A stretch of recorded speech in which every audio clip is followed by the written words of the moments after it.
The cockpit held a steady vibration that signaled endurance rather than excess. The engine did not protest. It worked within a narrow tolerance that had been learned through repetition and accepted through discipline. Air thinned gradually as altitude increased, not enough to alarm, but enough to alter sound and pressure. The sky ahead carried movement that was already organized. Shapes crossed with confidence. Their path suggested familiarity with outcome as much as with terrain.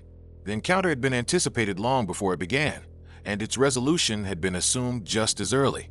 The fighter advanced under an inheritance it had not chosen. Its reputation preceded it.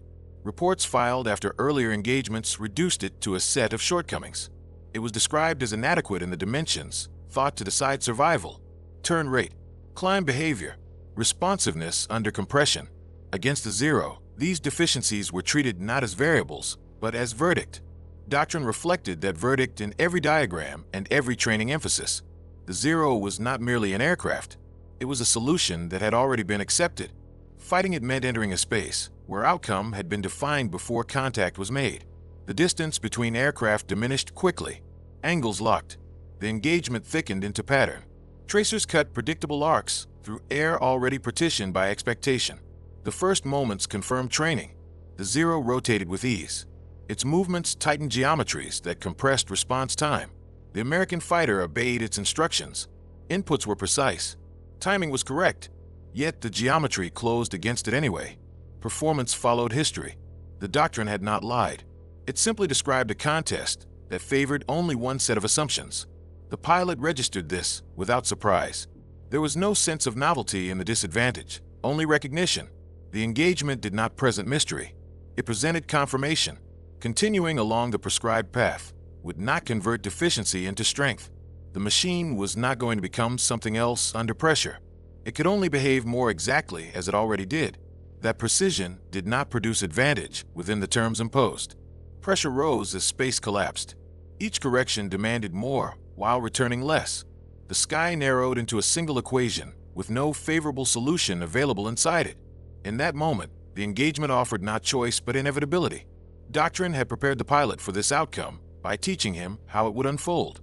What Doctrine did not provide was a path that altered its own conditions. The change did not arrive as revelation. It arrived as removal. The fighter withdrew from the geometry rather than contesting it further. The nose lowered. Power increased. Rotation ceased. To any observer trained to read air combat through turning arcs, the movement suggested failure. The Zero responded as it had been taught to respond. It followed without hesitation. Victory lay ahead, provided the familiar pattern continued to govern behavior. Speed extended the encounter along a line rather than a circle. Forces redistributed. The airframe stabilized within a regime it tolerated well. Control inputs became proportional again. The engine maintained output without demand for correction. The fighter did not attempt to reverse advantage through maneuver. It declined participation in the form of contest that had created disadvantage. It accepted gravity without surrendering control. In doing so, it entered a domain where weight, structure, and sustained power carried greater relevance than momentary agility. The Zero encountered delay where it expected closure. Distance fluctuated without resolving. Efforts to regain familiar geometry imposed cost that did not yield return. Tight maneuvers consumed energy without restoring certainty.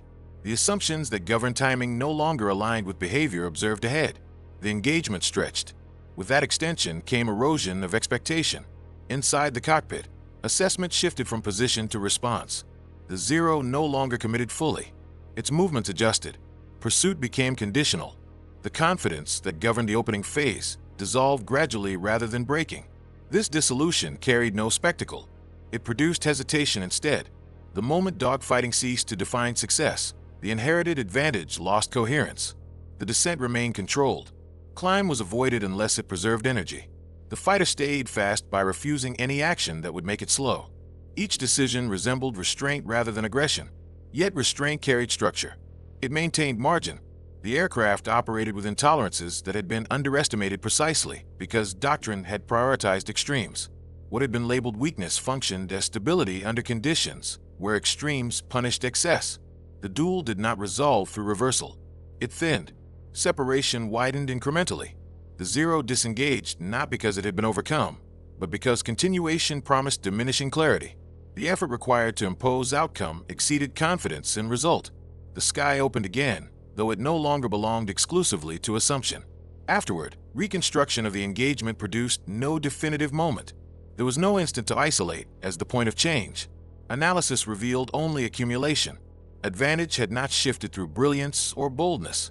It had dissolved when doctrine lost authority over behavior. By refusing the form of combat that guaranteed defeat, the pilot had removed the structure that sustained the zero certainty. He had not won within the rules. He had stepped outside them. In formal language, the behavior aligned with existing principles. Energy retained. Extension managed. Turning contests avoided where turning favored the opponent. These ideas existed within technical discussions, but remained peripheral to habit. Habit favored action that could be seen and evaluated easily. What resisted evaluation was avoidance under pressure, the choice not to engage where engagement promised only depletion. The aircraft itself remained unchanged. Its characteristics had always been present. The weight that reduced agility provided stability at speed. The engine that lacked explosive response delivered consistent output. Control surfaces behaved predictably when not forced beyond intent. These qualities had not been created by the encounter. They had been revealed by it. Once the engagement allowed them relevance, accounts of similar behavior circulated without uniform reception. They conflicted with frameworks that measured success through traditional contests. Yet survival accumulated evidence where destruction did not.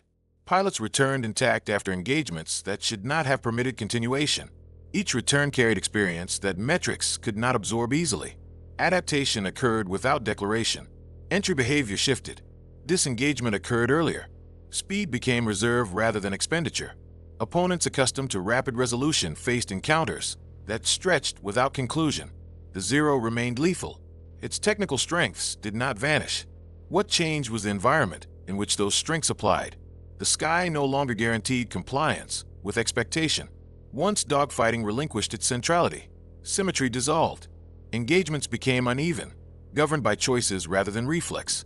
The zero could still dominate where its geometry was accepted. Where that geometry was denied, dominance localized rather than generalized. Engineering assessments followed practice indirectly. Designers did not abandon agility, but recalibrated its role. Sustainability under load gained attention alongside peak performance. Structures that tolerated prolonged stress widened tactical options. These options translated into survivability where doctrine had offered none. The psychological shift demanded discipline of omission. Pilots accustomed to equating effort with success learned to value delay. Withdrawal ceased to signify failure when paired with preservation. This reframing tested impulse. The absence of immediate outcome challenged identity shaped by confrontation. Yet patience produced observable effects. Pursuit slowed. Errors emerged elsewhere. Certainty eroded without replacement. Responses varied across opposing units. Some adapted. Others interpreted unresolved encounters as anomaly. Those that insisted faced cumulative cost. Fuel expended without closure. Fatigue accumulated without result. Time stretched while confidence thinned. What emerged was not doctrine articulated openly, but expansion of operational language. Refusal became instrument. Absence acquired meaning. The sky transformed from arena to medium, with properties that could be exploited through compliance rather than defiance. The fighter once judged hopeless exerted influence through persistence. It survived often enough to challenge expectation. Each intact return removed closure. Each unresolved pursuit imposed planning burden beyond the moment of contact. This burden distributed pressure outward into systems reliant on decisiveness. The broader conflict absorbed this slowly. As air combat matured, certainty diminished as organizing principle. Encounters ceased to resolve reliably into victory or loss. Persistence gained strategic weight, especially where production and replacement operated at scale. Survival extended presence. Presence demanded attention. Attention consumed resources. In this context, abandoning dogfighting represented more than tactical adjustment. It reflected recognition of combat as system interaction rather than duel. Systems rewarded behavior that minimized exposure to optimized feedback loops. Those who declined participation in those loops forced inefficiencies that power alone could not correct. The zero continued to operate. It continued to kill. Its pilots remained capable. What changed was the belief in universal imposition of advantage. Without that belief, control depended on alignment rather than assertion. The pilot who acted against doctrine did not defeat the zero as symbol. He diminished its certainty. In doing so, he contributed to a reframing of air combat, replacing inevitability with condition and dominance with dependency on choice under pressure. This reframing did not announce itself. It accumulated through routine, each pursuit ending without resolution, each patrol returning intact, reinforced the pattern.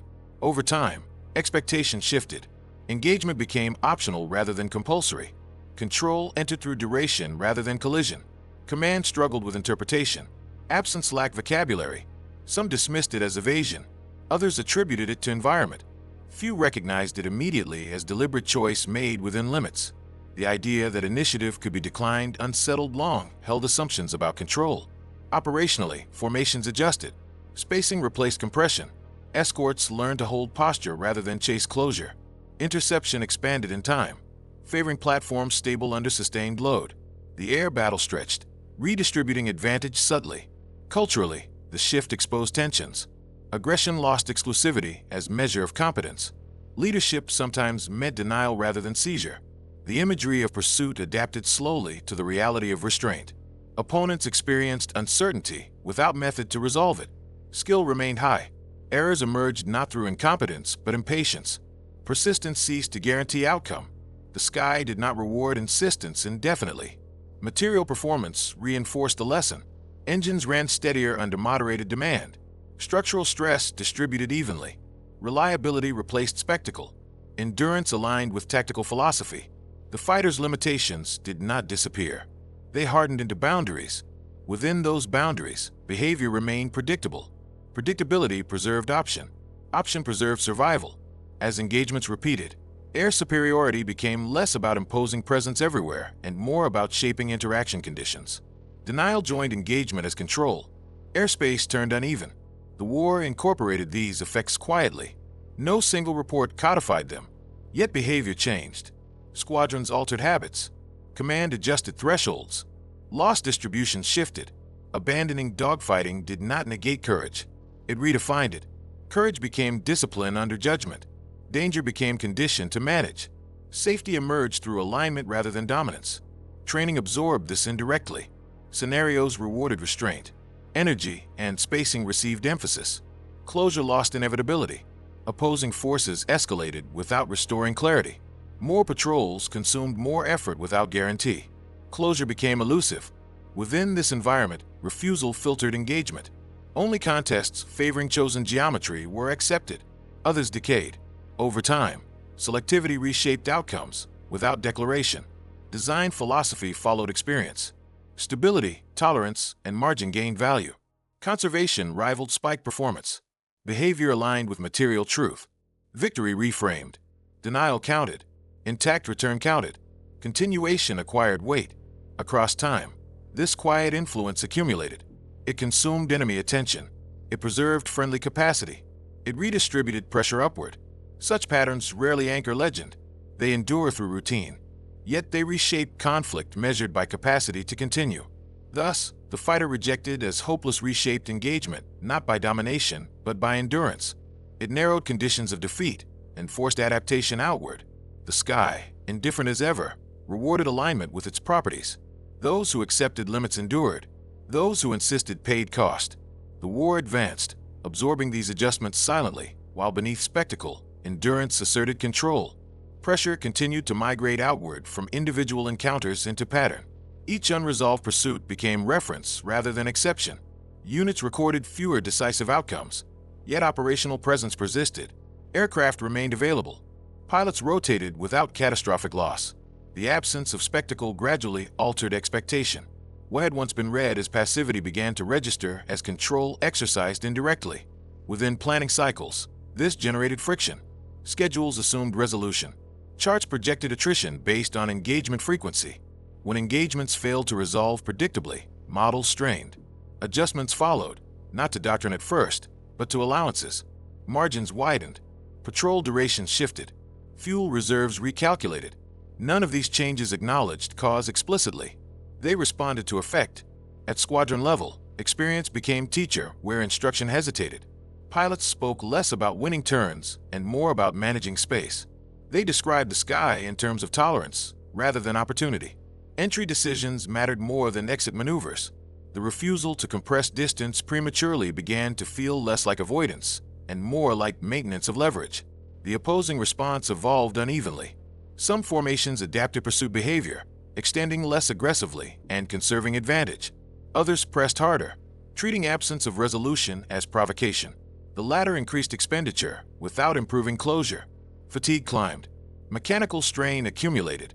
The sky absorbed effort without yielding confirmation. Over time, this divergence manifested in availability. Aircraft committed reflexively withdrew from rotation more frequently. Those operated within narrow envelopes remained present. This disparity rarely entered formal evaluation, yet its operational consequence proved durable. Presence extended influence without confrontation. Language adjusted slowly. Reports began to note sustained pressure rather than success. Commanders referenced denied engagement zones. Airspace control ceased to imply dominance everywhere. It implied conditional access, shaped by tolerance and persistence. The Zero's reputation adapted accordingly. It remained formidable under conditions it could impose. Where it could not, its authority thinned. This thinning did not diminish its lethality. It constrained its certainty. Once certainty faltered, planning burden increased disproportionately. Material systems reflected this burden. Fuel allotment stretched. Maintenance cycles compressed. Personnel rotated under rising cognitive load from uncertainty. None of these pressures resolved through escalation. They accumulated until withdrawal restored balance, without resolution. The fighter that denied dogfighting required no validation from these outcomes. It continued to operate within margin. Its pilots continued to return. Their behavior altered expectation, simply by repeating under pressure without collapse. Across theaters, similar restraints surfaced under different guises. Engagements dissolved where advantage could not be imposed cleanly. Systems optimized for decisive interaction confronted environments that resisted compression. Endurance gained relevance not by design, but by survival. This relevance shaped procurement indirectly. Platforms that tolerated sustained load proved adaptable. Those demanding peak performance degraded faster when clarity failed to arrive. Margin became asset. From the pilot's perspective, the shift remained procedural. Decisions were made according to envelope rather than impulse. The sky was treated as constraint first, opportunity second. That ordering recalibrated risk instinctively.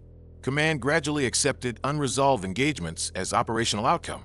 Absence ceased to imply failure. It implied continued pressure without attrition. This interpretation reduced demand for spectacle and increased valuation of continuity.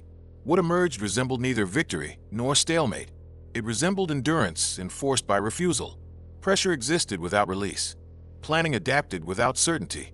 Control manifested through limitation rather than assertion. In this environment, the fighter labeled hopeless exerted disproportionate influence. It denied endpoints. It extended threat without engagement. It forced adaptation simply by remaining. History would not isolate this behavior as event. It would absorb it as texture. Yet within that texture lay a transformation. Control migrated from moment to duration. Aggression ceded ground to alignment. Doctrine bent toward condition. The sky did not change. Machines did not change. Expectation changed. And within that change, air combat continued, constrained less by what pilots were willing to do, and more by what they refused to repeat. This refusal accumulated quietly. It did not announce itself through orders or memoranda. It manifested in the cadence of sorties that returned intact. In the planning rooms, markers once associated with progress softened. Maps showed presence without contact. Timelines stretched. The absence of conclusion ceased to demand immediate correction. As pressure dispersed across wider patterns, the distinction between initiative and reaction blurred. Systems built to provoke response encountered opponents who declined participation selectively. The feedback loop weakened. Action no longer guaranteed consequence. This altered the internal economy of effort.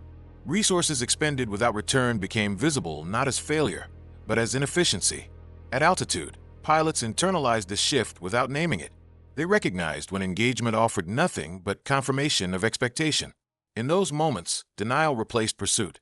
The aircraft remained fast, stable, intact. The choice not to enter the familiar spiral preserved options that aggression would have consumed. Opposing formations experienced the same encounters from within diminishing clarity. A target that did not commit refused to become legible. Each attempt to restore definition required additional maneuver, additional fuel, additional exposure. The sky returned noise rather than signal. Continuation became cost. This cost reframed withdrawal. Disengagement followed not as admission of defeat, but as recalibration. Pressure moved elsewhere, leaving behind unresolved space that could not be cleared through insistence alone. That space persisted as operational uncertainty, influencing future allocation without ever being declared contested. Over successive rotations, this pattern hardened into expectation. Briefings emphasized limits alongside opportunities. Pilots were cautioned not just against error, but against persistence beyond informational return. Discipline came to mean restraint applied deliberately under pressure rather than initiative expressed reflexively. The aircraft reinforced this discipline. Its behavior rewarded conservation. Stability increased as extremes were avoided. Mechanical reliability aligned with tactical refusal. The machine did not forgive abuse. It excelled when operated within its tolerances. Those tolerances became doctrine in practice even before they were named as such. Downstream effects followed. Maintenance crews observed fewer stress failures. Availability rates improved. Units maintained presence where others cycled out. This presence shaped airspace subtly, forcing adversaries to account for threats that did not resolve themselves decisively. In such conditions, control emerged without dominance. The side willing to wait constrained the side compelled to act. Time favored endurance because endurance demanded less response. Each unresolved encounter extended that asymmetry forward. This dynamic reached beyond tactical interaction. It influenced tempo. Operations slowed where certainty could not be forced. Planning adopted broader margins. The expectation of rapid clarification faded. War absorbed ambiguity as condition rather than exception. The fighter that refused dogfighting operated naturally within this environment. It neither sought nor resisted confrontation indiscriminately. It accepted only those engagements that fell within its sustaining logic. All others were allowed to decay. This logic did not eliminate combat. It filtered it. Over time, filtered combat shaped outcomes more reliably than confrontation pursued for its own sake. The sky became environment to be navigated rather than arena to be dominated. Command structures adjusted reluctantly. Metrics evolved slowly to acknowledge continuity as value. Loss avoidance gained strategic recognition when viewed across extended timelines. Pilots returned not as symbols of victory, but as units of preserved capability. Opponents recalibrated in parallel. Some adapted successfully, learning to limit pursuit and conserve advantage. Others continued to press for resolution, paying increasing cost for diminishing effect. The divergence influenced balance not through single outcomes, but through cumulative strain. Thus, stopping dogfighting did not remove conflict from the sky. It redistributed it across time. It denied the brevity upon which certainty depended. It forced systems to operate without closure. In that denial, influence accumulated. And as sorties continued under this altered logic, air combat advanced not toward cleaner conclusions, but toward management of persistent uncertainty, where survival itself imposed limits on aggression, and where the simplest act of remaining became strategic weight carried forward into the next encounter, and the one after that, until absence of resolution shaped behavior more decisively than any isolated engagement ever could. That persistence altered how advantage was calculated. It shifted emphasis away from immediate confrontation and toward the cumulative effects of continued presence. An aircraft that remained operational imposed planning overhead on its opponent regardless of whether contact occurred. Patrol routes required adjustment. Escorts remained committed. The absence of a decisive moment extended engagement across broader intervals, consuming attention that could not be redeployed easily. Within squadrons, this reality translated into revised expectations. Pilots measured success by margin preserved rather than proximity achieved. They learned to read the environment for diminishing returns, recognizing when additional pressure would yield nothing beyond confirmation that certainty was unavailable. In those moments, discretion became the more reliable instrument. Opponents faced asymmetry of obligation. To maintain dominance, they needed engagement. To justify continued effort, they needed closure. Yet closure required cooperation from a target that increasingly withheld it. This imbalance exposed a dependency within pursuit doctrine that could not be corrected through force alone. The sky reinforced that lesson. Distances elongated. Encounters stretched without conclusion. Each maneuver designed to compel response created turbulence that degraded clarity further. The medium itself resisted escalation beyond a threshold. Past the threshold, additional action produced interference rather than information. As a result, engagement rules softened without formal revision. The distinction between pursuit and oversight blurred. Aircraft remained nearby, without converging. Pressure existed, but it was diffuse. Control expressed itself as denial rather than capture. The fighter that refused dogfighting became comfortable in this space. It did not seek to resolve uncertainty. It operated within it. That comfort translated to reliability. Checklists mattered. Energy states mattered. The refusal to compress engagements preserved both machine and pilot across cycles that would have otherwise eroded them. This reliability compounded. Units that retained their aircraft accumulated experience. Experience refined judgment. Judgment reduced unnecessary exposure. The feedback loop favored endurance again, tightening alignment between operational behavior and material limits. At command level, the effect resisted quantification. Reports noted patrol hours without contact, airspace controlled without engagement. The meaning of control shifted subtly. It came to include what had not happened as much as what had. Absence acquired interpretive weight. That weight influenced decisions upstream. Force concentration gave way to distributed coverage. Assets were spaced to account for unresolved threats rather than confirmed ones. This redistribution diluted intensity while extending vigilance. The war's tempo adjusted accordingly. Opposing forces adapted at uneven rates. Some recognized the cost of insistence and recalibrated their pursuit thresholds. Others clung to familiar patterns, interpreting the lack of engagement as temporary anomaly rather than structural change. Those units experienced rising friction. Fuel consumption increased. Fatigue accumulated. Morale strained under effort that lacked measurable return. Over time, the difference manifested in availability. Aircraft preserved through restraint remained relevant deep into operations.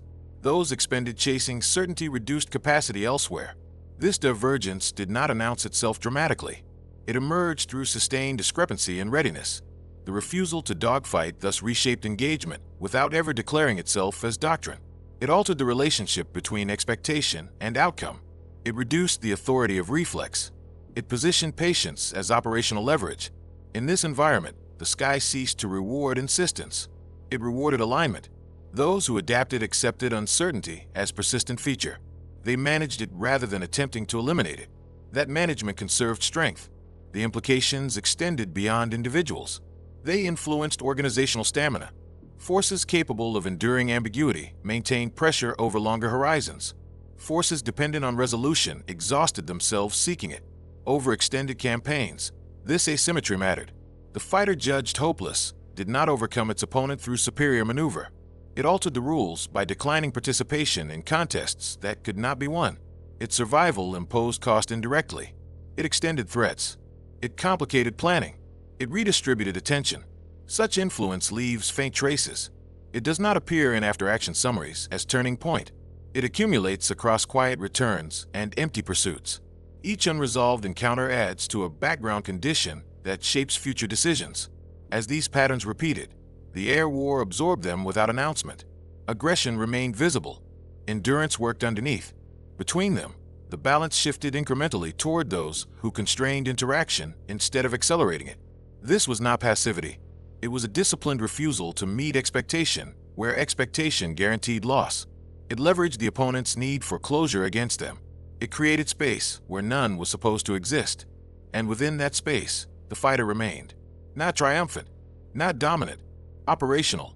That operational continuity, sustained across sorties and campaigns, carried strategic weight disproportionate to its visibility, shaping the conflict not through decisive moments, but through the steady accumulation of encounters that ended without ending, leaving behind a war increasingly defined not by how often it resolved, but by how long it could be made to endure. That endurance reframed what superiority meant in practical terms. It was no longer measured solely by the ability to force engagement, but by the ability to deny it on unfavorable terms. Control manifested as the power to choose distance, timing, and persistence. The aircraft that survived without spectacle imposed conditions invisibly, shaping the airspace by remaining a variable that could not be removed. As engagements accumulated, this variable altered planning assumptions. Sectors once assumed secure required continuous verification. Patrol density increased, not because activity had intensified, but because uncertainty had expanded. Each unresolved presence demanded coverage disproportionate to its apparent threat. The cost was borne quietly in fuel cycles, maintenance hours, and crew fatigue. Within enemy formations, This created tension between effort and effect. Pilots trained to seek closure confronted engagements that refused to conclude. Confidence depended on resolution, yet resolution slipped away whenever pressure exceeded informational return. The resulting frustration did not immediately weaken performance, but it narrowed margins. Mistakes emerged elsewhere, under conditions where persistence had already thinned reserves. Meanwhile, the aircraft that declined dogfighting operated within a narrower, more reliable envelope. Its pilots accepted limitation as boundary rather than deficiency. They read strain early and corrected conservatively. By refusing extremes, they preserved coherence. That coherence proved more durable than bursts of advantage that demanded recovery time afterward. Over successive operations, this difference compounded into tempo. Units preserving assets through restraint remained available when conditions shifted. Units burning capacity for decisive outcomes found themselves constrained later, obligated to conserve after periods of excess. The balance between readiness and exhaustion tilted toward those who had learned when not to press.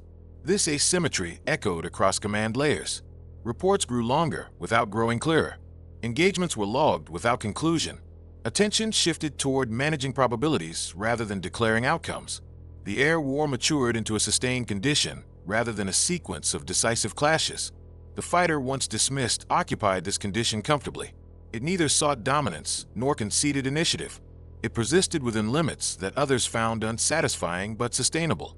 Each return reinforced its relevance. Each absence of loss validated a mode of operation that required no celebration. From the outside, these patterns blurred into routine. Aircraft flew. Patrols returned. Nothing appeared exceptional. Yet beneath that surface, assumptions eroded. Certainty became something to be budgeted rather than expected. Aggression remained valuable but conditional. Endurance gained recognition without ever being named. Across time, this recalibration influenced broader strategic posture. Operations assumed longer timelines. Resources were allocated with greater tolerance for unresolved threats. Planning cycles incorporated ambiguity as baseline rather than anomaly. Forces adapted not because doctrine demanded it, but because experience enforced it. The refusal to dogfight thus functioned as quiet pressure upon the system opposing it. It did not demand acknowledgement. It simply consumed justification. Each day spent without closure reduced appetite for insistence. Withdrawal followed not as defeat, but as reallocation. In that outcome lay influence. Not visible, not dramatic, persistent. The aircraft survived. The pilot returned. The sky retained uncertainty. And over extended campaigns, that uncertainty shaped behavior as effectively as any decisive engagement, reminding all involved that in a conflict governed increasingly by endurance and capacity, the ability to remain mattered as much as the ability to overcome. That reminder settled unevenly across the force. Some units internalized it quickly, adjusting posture and expectations to align with a reality where not every encounter yielded confirmation. Others resisted, clinging to models that equated superiority with immediacy and resolution. This divergence produced no immediate rupture. It expressed itself gradually, in differing loss rates, in varying readiness over time, and how long squadrons could remain effective before exhaustion imposed limits doctrine could not override. The aircraft that avoided dogfighting did not correct imbalance through confrontation. It highlighted imbalance by existing within it. Each encounter that ended without decisive exchange subtracted from the confidence that pressure alone could compel outcome. This subtraction accumulated slowly, not as doubt in capability, but as caution in application. The system began to hedge against its own assumptions. Such hedging manifested in small decisions. Engagements were broken off earlier. Pursuit thresholds tightened. Resources were conserved against future contingencies, rather than expended to validate expectation in the present. None of this required formal revision. It emerged organically as actors responded to repeated friction between effort and result. Within this environment, endurance assumed strategic weight disproportionate to its visibility. It offered a way to impose cost without exposure, to shape behavior without escalation. By refusing to compress distance or accept imposed geometry, the aircraft constrained the opponent's freedom of action indirectly, forcing choices that favored preservation over insistence. The sky itself reinforced this dynamic. It did not reward single moments of aggression indefinitely. It punished recovery cycles. It amplified small inefficiencies over time. Those who conserved margin could operate longer within its constraints. Those who spent margin impulsively faced diminishing returns. The pilot's role within this logic was disciplined rather than heroic. Decisions were repetitive, procedural, almost unremarkable. The emphasis lay on consistency under pressure, on maintaining parameters rather than seeking transformation. This mode of operation demanded confidence in limits and patience with ambiguity. It offered little immediate gratification. Its value accrued quietly through survival. As war extended, this accrual mattered. It preserved experienced crews. It maintained operational presence. It complicated enemy calculations by sustaining threats without offering resolution. Each intact aircraft represented not a single engagement avoided, but many future engagements shaped. Institutionally, this forced adaptation even where language lagged behind practice. Training materials evolved incrementally. Evaluation criteria broadened subtly. Survivability entered calculations previously dominated by attrition metrics. The concept of success expanded to include denial and persistence alongside destruction. None of this diminished the importance of decisive action when conditions demanded it. Rather, it contextualized decisiveness as one mode among several. The refusal to dogfight did not negate aggression. It disciplined it, ensuring force was applied where advantage could be sustained rather than where expectation alone demanded assertion. In the larger structure of the conflict, these adjustments redistributed pressure. They stretched timelines and attenuated peaks of intensity. They preserved capacity across cycles that would otherwise have been depleted by insistence on closure.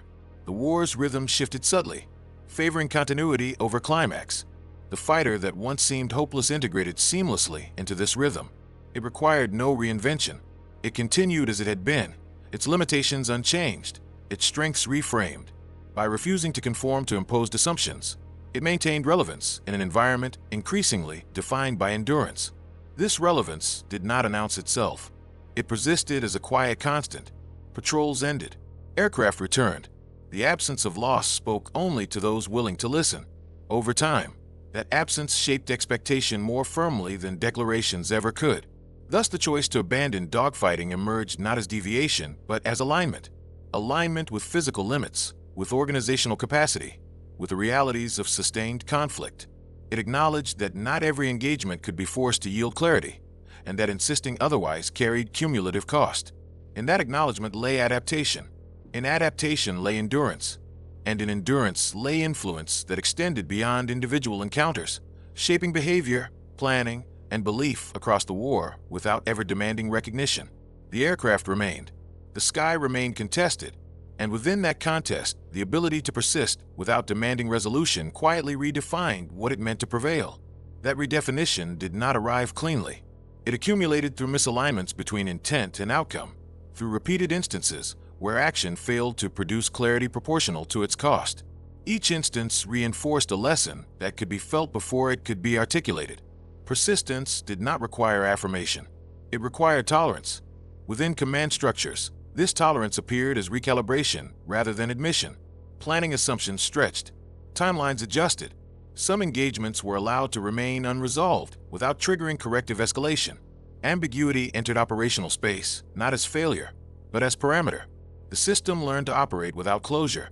At the individual level, pilots internalized this operating environment instinctively.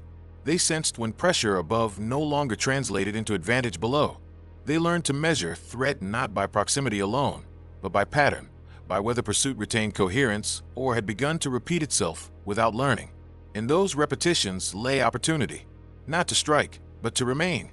The denial of expected interaction imposed friction on adversaries accustomed to reaction. Maneuvers designed to provoke response encountered only distance. Patterns assumed to trigger engagement met silence. This silence did not end the contest. It prolonged it on terms that altered its cost structure. As these conditions became familiar, behavior adjusted further. Aircraft spacing reflected anticipation of extension rather than convergence. Fuel calculations accounted for weights rather than contact. Communication emphasized monitoring rather than command. None of these shifts were dramatic. They appeared pragmatic, incremental, difficult to oppose because they addressed lived experience rather than abstract doctrine. The cumulative effect was asymmetrical. Those willing to exist within unresolved space incurred less immediate risk. Those compelled to resolve tension felt pressure increase with duration. Their systems demanded outcome to justify presence. When outcome proved unavailable, presence itself became expense. Over time, this inverted expectation. Engagement ceased to be the default measure of effectiveness. The ability to deny engagement acquired value precisely because it constrained the opponent's capacity to conclude. This constraint did not destroy enemy capability. It dispersed it. It forced attention across wider areas for longer periods. In such dispersion lay strategic consequence. Resources committed to unresolved threats could not be concentrated elsewhere. Planning horizons extended. Margins tightened. The absence of decisive exchange became an active factor shaping deployment and readiness. The fighter that refused dogfighting did not dominate this environment. It fit within it. Its behavior matched the emerging logic of endurance, conservation, and selective interaction. It asked little of the sky beyond predictability and returned nothing that could be exploited easily. This balance sustained itself. As months passed, the pattern hardened into habit. What had begun as deviation normalized. Pilots spoke less about avoiding dogfights and more about choosing engagements. The language shifted subtly, reflecting acceptance rather than justification. Choice implied agency without confrontation. Opposing forces adapted unevenly. Some recognized the structural shift and sought their own methods of denial. Others intensified effort, mistaking persistence for retreat. These responses diverged in effectiveness. The former conserved capacity. The latter expended it. In the end, no formal threshold marked transformation. No announcement declared that the nature of aerial combat had changed. Instead, change manifested as reduced surprise when encounters dissolved without resolution.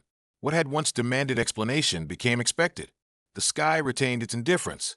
It continued to reward those who imposed less upon it over time. Within that indifference, endurance operated quietly, shaping outcomes without spectacle, advancing influence without confrontation, and reminding systems designed around decisive moments that some advantages are measured only in the ability to continue. That ability to continue did not depend on triumph. It depended on alignment. Machines aligned with envelopes rather than extremes. Pilots aligned behavior with margin rather than instinct. Command aligned expectation with conditions rather than doctrine alone. The result was not efficiency in the traditional sense. It was sustainability under strain. As this alignment spread, the psychological weight of unresolved engagement shifted. What had once been interpreted as unfinished business began to register as accepted outcome. The need to force clarity weakened. Confidence adjusted. The system learned that not every contact warranted compression into decisive action. Some were better left diffuse, their uncertainty serving as constraint rather than liability. This recalibration affected training indirectly. Exercises rewarded judgment over immediacy. Evaluations noted when restraint prevented escalation that would have cost more than it yielded. Decisions to disengage were examined not as lapses, but as indications of situational awareness. Over time, these evaluations shaped reflex as effectively as earlier drills had shaped aggression. The opponent faced a mirror image of this adaptation. Where insistence on engagement persisted, effort intensified without proportional return. Patrols extended. Overlaps increased. Communication loaded itself with coordination, demands that did not sharpen perception. The environment absorbed activity and returned less signal. Fatigue accumulated where certainty did not. In that fatigue lay erosion, not of capability, but of justification. When pressure no longer promised resolution, continuation required belief rather than evidence. Belief proved harder to sustain under repeated ambiguity. Gradually, thresholds for disengagement lowered. Missions ended earlier. Resources diverted preemptively. None of this appeared as concession. It presented as prudence. The fighter that had refused dogfighting benefited from this shift without requesting it. Its mere presence, unverifiable and unresolved, imposed planning cost. Each sortie forced consideration beyond contact reports. Threat models expanded. Coverage widened. The operational footprint of the aircraft exceeded its physical footprint precisely because it denied resolution. This dynamic did not invalidate decisive combat when conditions favored it. It contextualized it. Engagement became one option among several, selected when advantage aligned clearly. Where alignment was absent, endurance preserved leverage. The hierarchy of responses flattened. Aggression lost its automatic priority. Over extended periods, this flattening influenced how loss was distributed. Units that conserved assets through selective engagement maintained effectiveness longer. Units that pressed relentlessly accepted depletion as cost. The disparity became visible only in aggregate, measured across rotations rather than sorties. At strategic scale, these patterns mattered. They shaped tempo. They affected where force could be applied decisively and where it could not. They extended uncertainty into domains that had relied on closure to operate efficiently. The war absorbed this uncertainty and continued, altered but not halted. The refusal to dogfight thus remained what it had always been. Not a spectacle, not a proclamation, a method of existing within conditions that resisted force. Its value lay not in what it destroyed, but in what it preserved and constrained over time. Machines returned intact. Pilots returned alive. Engagements dissolved without punctuation. Systems adjusted around these absences. And in a conflict defined increasingly by capacity to sustain effort across vast spans of space and time, that quiet persistence exerted influence disproportionate to its visibility. No doctrine needed to be rewritten for this influence to take hold. It embedded itself through repetition, through outcomes that favored those who demanded less from the environment and from themselves. It rewarded tolerance over insistence. It favored alignment over assertion. In that sense, the fighter judged hopeless was never redeemed through dominance. It was validated through endurance. Its logic did not replace others. It existed alongside them, available when conditions made confrontation inefficient. Over time, that availability shaped expectation itself. The sky remained crowded. The war pressed on. Yet beneath movement and intent, beneath engine noise and procedural command, a quieter rule asserted itself. That when force could not guarantee clarity, those willing to continue without it shaped the field indirectly. That rule was never announced. It was lived. The significance of that understanding only becomes clear when the episode is placed against the wider arc of the war. Industrial conflict did not reward single moments of brilliance so much as the ability to remain effective as pressure accumulated. Air power expanded rapidly, not only in numbers but in density of interaction. Skies grew crowded. Detection improved. Engagement opportunities multiplied faster than systems designed to resolve them decisively. In such conditions, the assumption that every contact must be forced into conclusion became an increasingly expensive belief. What the refusal to dogfight represented was not an isolated tactical insight, but an early accommodation with that reality. It acknowledged a limit to compulsion. It accepted that superiority could be conditional, and that insisting on resolution where conditions did not favor it imposed costs that accumulated invisibly. By choosing to remain rather than to prove, pilots preserved assets that continued to exert pressure simply through their persistence. Each intact aircraft extended uncertainty into future planning cycles, forcing opponents to prepare for threats that had not been eliminated and could not be dismissed. As the war progressed, such unresolved encounters multiplied across domains. Navies learned that sustained pursuit did not always clarify outcomes.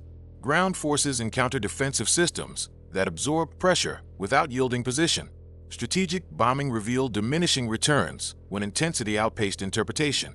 In each case, endurance altered balance without headline victories. The pattern repeated because it was systemic rather than personal. It reflected how complex systems behaved under prolonged strain. In air combat, this translated into a gradual recalibration of success. Survival without contact ceased to be absence of action and became evidence of effective choice. Control shifted away from forcing engagement toward managing exposure. Dominance was no longer measured solely by destruction, but by who dictated when interaction occurred and when it did not. That shift did not eliminate decisive battles. It framed them within a broader spectrum of outcomes where persistence had strategic weight. From a doctrinal perspective, this change rarely appeared cleanly. Institutions adapted through habit long before they adapted through language. Pilots flew differently.